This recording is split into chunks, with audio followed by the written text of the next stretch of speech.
Okay, so in this video we're going to talk about hybridization of orbitals and also what a sigma and a pi bond is. So in a chemical bond, in covalent chemical bonds, electrons are being shared. Well, when they're being shared, they need a specific place to hold the electrons to be shared between two atoms. Well, when you're talking about a sigma and a pi bond, it's talking about where the electrons are being shared in that bond compared to the nuclei of those two atoms that are bonding. So a sigma bond happens when the electrons are being shared between two nuclei. So it's directly in between two nuclei. And you have to remember, a nucleus has a positive charge, electrons are negatively charged. So if the electrons are located in between two nuclei, they're very, very attracted to those two nuclei because you've got two positive charges directly around those electrons. In a pi bond, the electrons are going to be shared between two atoms above and below nuclei. Okay? So with a sigma bond can happen between either an s or a p orbital. So remember, your electrons are located in s, p, d, f orbitals. So when you have two atoms coming together, they're taking those p and s orbitals and merging them to share the electrons. So a sigma bond happens either between an s or a p, and an s orbital is circular shape, or has a circular shape. So let's say that we have these two s sublevels, and you've got your nuclei right here. So these dots are going to be our nuclei. Well, we've got these two circles, and these two atoms are coming together, and they're going to share electrons to bond together. Well, what ends up happening is that they will share the electrons right there. So this is where the electrons are, and here are my two nuclei. So it's directly in between two nuclei. So these electrons are very, very attracted to those two nuclei. All right, so now let's look at what a p orbital looks like. A p orbital looks like this. It's a dumbbell shape. And remember, it can be oriented horizontally, vertically, or in the other axes. So if they're oriented like this, my nuclei are right here. If they're oriented like this, so horizontally, the electrons can actually be shared between two atoms like this. So here are my two nuclei, and then this is where the electrons will be shared here. So again, those electrons are being shared between two nuclei. So this is a very strong bond. So let's look at what a pi bond would look like. A pi bond only happens with p. And remember, p is dumbbell shape, and it can be oriented horizontally, or it can be oriented like this, vertically.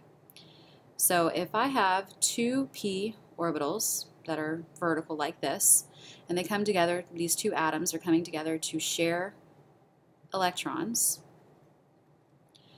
it'll look like this. Okay, so my nuclei are right here. The electrons will be shared here and here. So the electrons are going to be above and below the nuclei. So they are not as attracted as the sigma bond electrons would be, because they're not directly in between two nuclei. So this makes a pi bond weaker. So a sigma bond is going to be stronger because those electrons are directly in between the nuclei, and then a pi bond will be weaker because the electrons are above and below the nuclei. So when we look at pi bonds and sigma bonds, you know that you have a single bond, you know that you have a double, and you know you have triple bonds. Well, single bonds just have one sigma bond, and a sigma, by the way, will look like this. This is the sign, so if you see this, this means sigma. You should probably write that down in your notes somewhere. Okay, so If you have a single bond, it is one sigma bond. If you have a double bond, what you're actually going to have is a sigma bond and a pi bond. So a pi would just be the pi symbol. And then a triple bond would be a sigma bond and then two pi bonds. So if we're looking at strength, single versus double versus triple, a double bond is going to be stronger than a single bond, but not twice as strong because it's a sigma bond and a pi bond is a little bit weaker.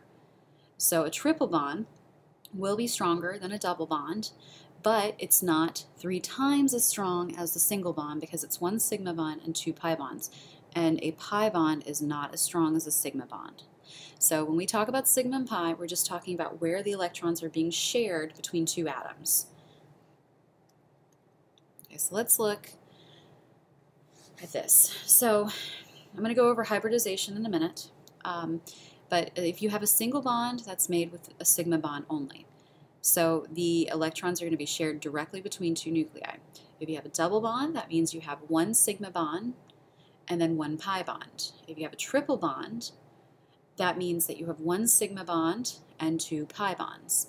So, and I'm going to come back to the hybridization in just a minute. Okay, let's count sigma bonds and pi bonds. So let's look at methane, which looks like this. All right, so now we're going to count. We have single bonds here. So remember, a single bond is a sigma. It's just one sigma. Double is one sigma bond and one pi bond. A triple bond is going to be one sigma bond and then two pi bonds. So now we're going to count. We have all single bonds, so it's 1, 2, 3, 4. So that means I have 4 single bonds, I have 4 sigma bonds and 0 pi bonds. All right, so now let's look at C2H2.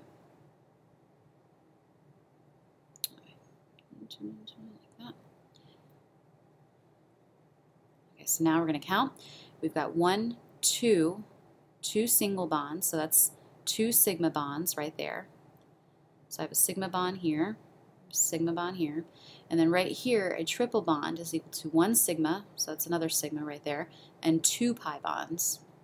So I have 1, 2, 3 sigmas and 2 pi bonds. All right, let's look at another one.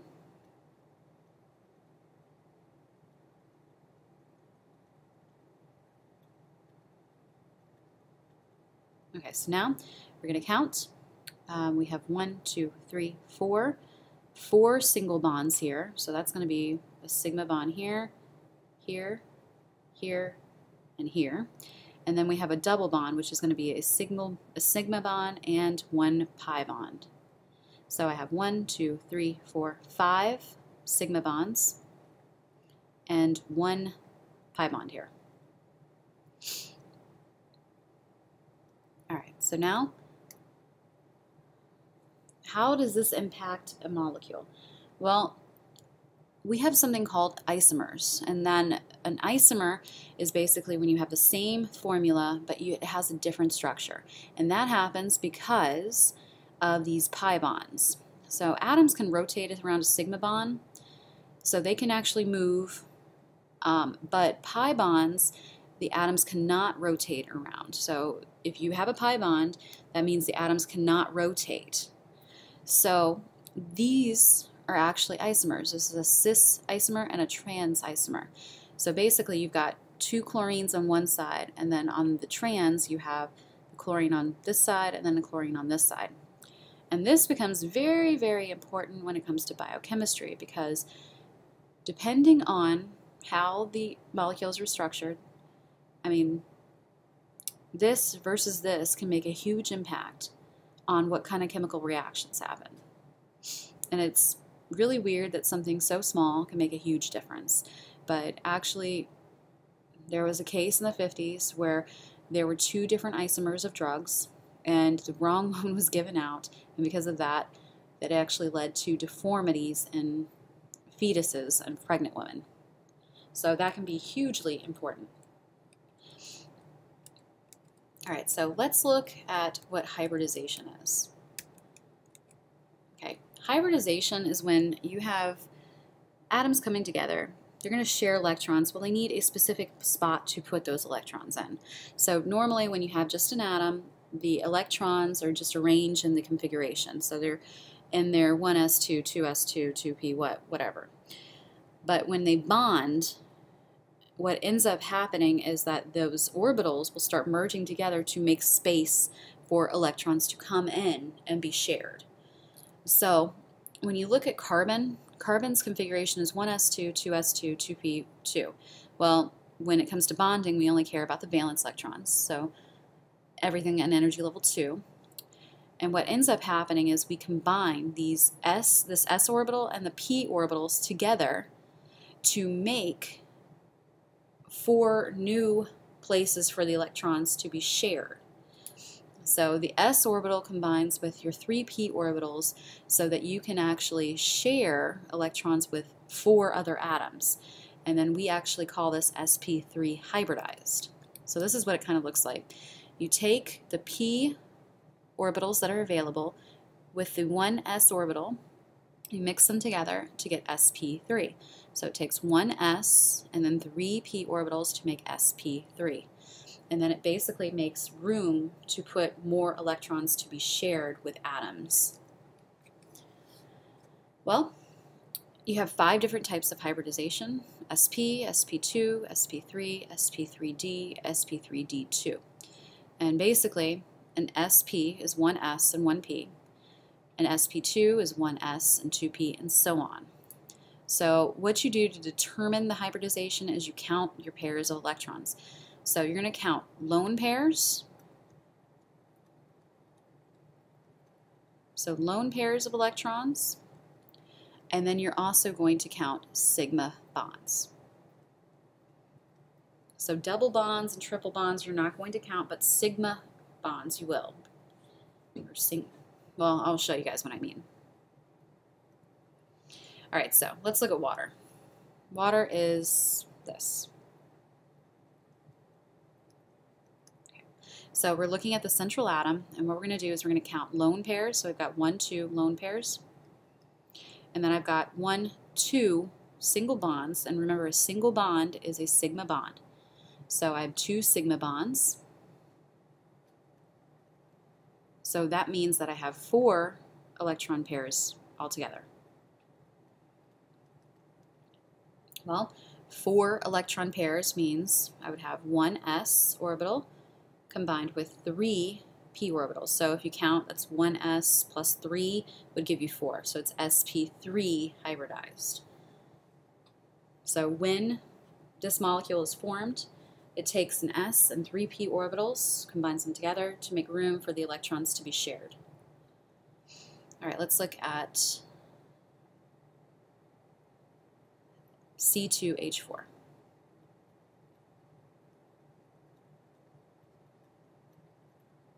And we're just going to look at the carbon atom here. All right, so the carbon atom here has 0 lone pairs. And then we're going to count sigma bonds. Sigma bonds are the only ones that are hybridized. Pi bonds are not. Okay, so we're going to count. We have 1, 2 sigma bonds here. So I have a sigma bond here, sigma bond here. And then here I have a sigma bond and a pi. Attention teachers, if you're on the CERT team, if you're a leader on the CERT team, please report to Dr. Richardson's conference room. Again, if you're a leader on the CERT team, please report to Dr. Richardson's conference room. Thank you. Okay, so here I have a sigma bond and a pi bond. Pi bonds are not hybridized, so I don't care about it for hybridization. So I have 1, 2, 3 sigma bonds. So 3 pairs total means that I'll have 1 s and then I'll have 2 p orbitals that are combined to make room for the electrons. So it's sp2 hybridized, and it's the same for both carbons here. All right, so now let's look at this one, PCl5. So phosphorus, chlorine, chlorine, like this. All right, so now is what you have for your Lewis structure. All right, so now we look at the phosphorus. We don't have any lone pairs. And we're going to count sigma bonds. So we have one here, one here, one here, one here, and one here. So I have 5 sigma bonds. So that means that I have 5 pairs altogether. So that means I'm going to have one S, I can have 3P, so that's 4 right there, and then a D. So this one combines an S, 3P, and then 1D together to make places for the electrons to be shared. And this is actually why you can have an expanded octet here, because it pulls in that D orbital to make room for those extra electrons.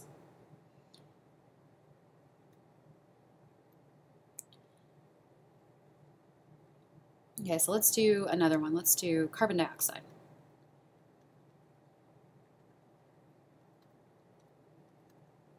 Okay, so I'm going to look at the central atom, and I'm going to count lone pairs. There are none. And then I'm going to count sigma bonds. Well, I have a sigma bond and a pi bond here. And here, again, I have a sigma bond and a pi bond, because a double bond is a sigma and a pi. So I have 1, 2 sigma bonds. So that means I have 2 pairs total. So in that case, that means that I will have 1 S and 1 P. So it's SP hybridized. All right, let's look at one more. Let's look at this molecule. Okay, so now I have 0 lone pairs around this carbon. And then I'm going to count sigma bonds, so that's 1 sigma bond here, and then right here it's a sigma bond here, plus 2 pi bonds. So I'm just looking at this one carbon right here. So I have 1, 2 sigma bonds. So again, I just have 2 pairs. So that means that I have 1 S and 1 P, so it's SP hybridized.